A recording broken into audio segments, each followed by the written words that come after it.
Chapter 4. Operation of your mental picture.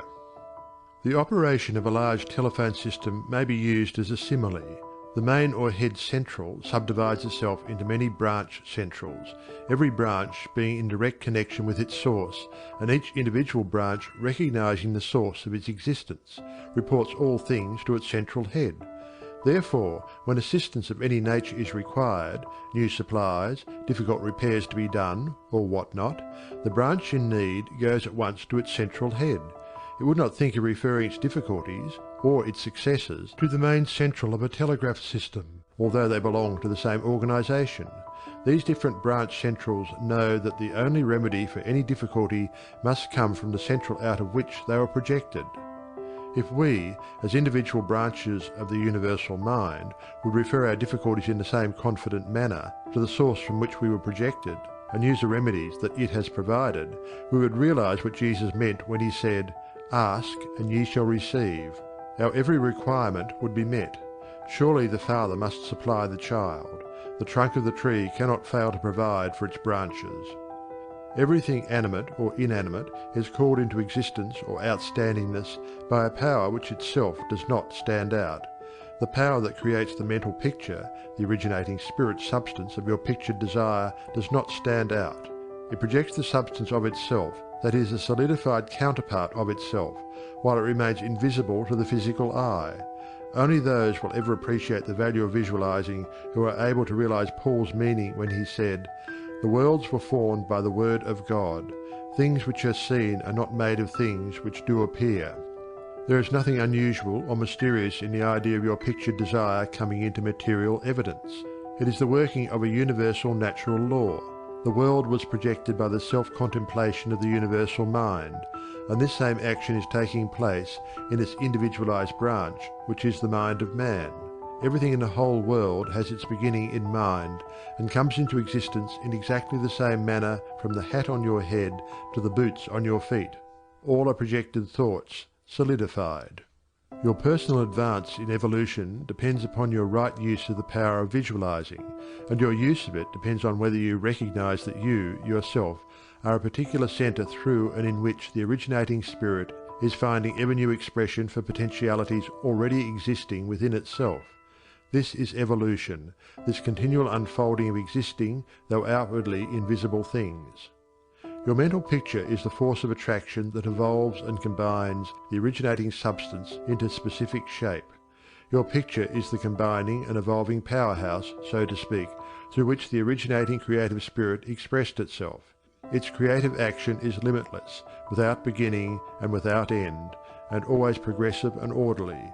It proceeds stage by stage, each stage being necessary preparation for the one to follow.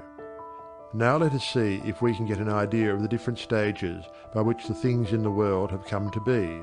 Troward says, if we can get at the working principle which is producing these results, we can very quickly and easily give it personal application. First, we find that the thought of originating life, or spirit, about itself is its simple awareness of its own being, and this produced a primary ether, a universal substance out of which everything in the world must grow. Troward also tells us that though this awareness of being is a necessary foundation for any further possibilities, it is not much to talk about. It is the same with individualized spirit, which is yourself. Before you would entertain the idea of making a mental picture of your desire as being at all practical, you must have some idea of your being, of your I am, and just as soon as you are conscious of your I amness, you begin to wish to enjoy the freedom which this consciousness suggests. You want to do more and be more, and as you fulfill this desire within yourself, localized spirit begins conscious activities in you. The thing you are most concerned with is the specific action of the creative spirit of life, universal mind specialized. The localized God germ in you is your personality, your individuality, and since the joy of absolute freedom is the inherent nature of this God germ, it is natural that it should endeavor to enjoy itself through its specific center. And as you grow in the comprehension that your being, your individuality, is God particularizing himself, you naturally develop divine tendencies. You want to enjoy life and liberty. You want freedom in your affairs as well as in your consciousness, and it is natural that you should. Always with this progressive wish there is a faint thought picture. As your wish and your recognition grow into an intense desire, this desire becomes a clear mental picture. For example, a young lady studying music wishes she had a piano in order to practice at home. She wants the piano so much that she can mentally see it in one of the rooms. She holds the picture of the piano and indulges in a mental reflection of the pleasure and advantage it will be to have the piano in the corner of the living room. One day she finds it there just as she had pictured it. As you grow in understanding as to who you are, where you came from, and what the purpose of your being is, how you are to fulfill the purpose for which you are intended, you will more and more afford a centre through which the creative spirit of life can enjoy itself, and you will realise that there can be but one creative process filling all space, which is the same in its potentiality, whether universal or individual. Furthermore, all that there is, whether on the plane of the visible or invisible, had its origin in the localised action of thought or a mental picture, and this includes yourself, because you are universal spirit localised, and the same creative action is taking place through you. Now you are no doubt asking yourself why there is so much sickness and misery in the world. If the same power and intelligence which brought the world into existence is in operation in the mind of man, why does it not manifest itself as strength, joy, health, and plenty?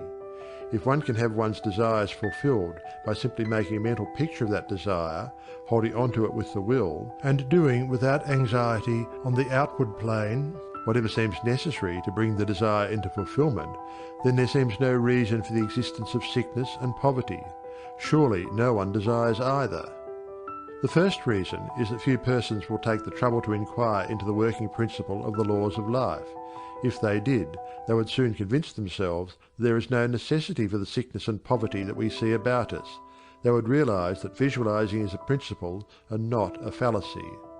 There are a few who have found it worthwhile to study this simple, though absolutely unfailing law that will deliver them from bondage. However, the race as a whole is not willing to give the time required for this study. It is either too simple or too difficult. They may make a picture of their desire with some little understanding of visualizing for a day or two, but more frequently it is for an hour or two. But if you will insist upon mentally seeing yourself surrounded by things and conditions as you wish them to be, you will understand that the creative energy sends its plastic substance in the direction indicated by the tendency of your thoughts. Herein lies the advantage of holding your thought in the form of a mental picture. The more enthusiasm and faith you are able to put into your picture, the more quickly it will come into visible form, and your enthusiasm is increased by keeping your desire secret. The moment you speak it to any living soul, that moment your power is weakened. Your power, your magnet of attraction, is not so strong, and consequently cannot reach so far. The more perfectly a secret between your mind and outer self is guarded, the more vitality you give your power of attraction. One tells one's troubles to weaken them, to get them off one's mind, and when a thought is given out, its power is dissipated. Talk it over with yourself, and even write it down and at once destroy the paper. However, this does not mean that you should strenuously endeavour to compel the power to work out your picture on the special lines that you think it should. That method would soon exhaust you, and hinder the fulfilment of your purpose. A wealthy relative need not necessarily die, or someone lose a fortune on the street, to materialize the $10,000 that you are mentally picturing. One of the doormen in the building in which I live heard much of the mental picturing of desires from visitors passing out of my rooms. The average desire was for $500. He considered that $5 was more in his line and began to visualize it, without the slightest idea of where or how he was to get it. My parrot flew out of the window, and I telephoned to the men in the courtyard to get it for me. One caught it, and it bit him on the finger. The doorman, who had gloves on, and did not fear a similar hurt, took hold of it and brought it up to me. I gave him 5 $1 bills for the service. This sudden reward surprised him. He enthusiastically told me that he had been visualizing for just $5, merely from hearing that others visualized. He was delighted at the unexpected realization of his mental picture. All you have to do is to make such a mental picture of your heart's desire. Hold it cheerfully in place with your will, always conscious that the same infinite power which brought the universe into existence brought you into form for the purpose of enjoying itself in and through you. And since it is all life, love, light, power, peace, beauty and joy, and is the only creative power there is, the form it takes in and through you depends upon the direction given it by your thought indicator. In you it is undifferentiated, waiting to take any direction given it, as it passes through the instrument that it has made for the purpose of self-distribution. It is this power which enables you to transfer your thoughts from one form to another. The power to change your mind is the individualized universal power taking the initiative, giving direction to the fluent substance contained in every thought. It is the simplest thing in the world to give this highly sensitive plastic substance any form you will through visualizing. Anyone can do it with a small expenditure of effort. Once you really believe that your mind is a centre through which the plastic substance of all there is in your world takes involuntary form, the only reason why your picture does not always materialize is because you have introduced something antagonistic to the fundamental principle. Very often this destructive element is caused by the frequency with which you change your pictures. After many such changes, you decide that your original desire is what you want after all. Upon this conclusion, you begin to wonder why, being your first picture, it hasn't materialized. The plastic substance with which you are mentally dealing is more sensitive than the most sensitive photographer's film. If, in taking a picture, you suddenly remember that you had already taken a picture on that same plate, you would not expect a perfect result of either picture.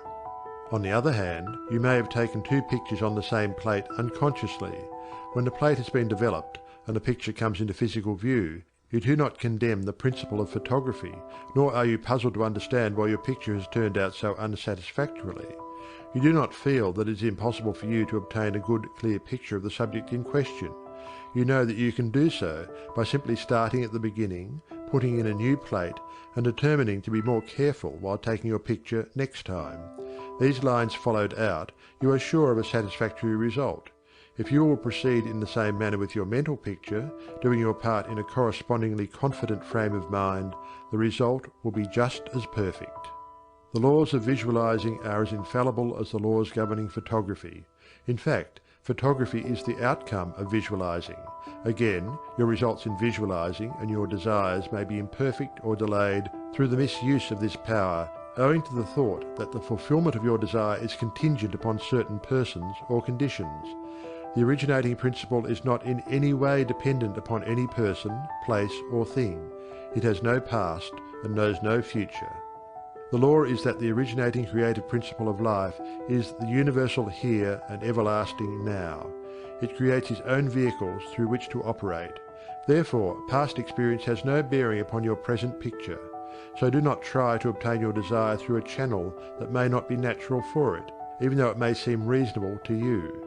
Your feeling should be that the thing, or the consciousness which you so much desire, is normal and natural, a part of yourself, a form for your evolution. If you can do this, there is no power to prevent your enjoying the fulfillment of the picture you have in hand, or any other.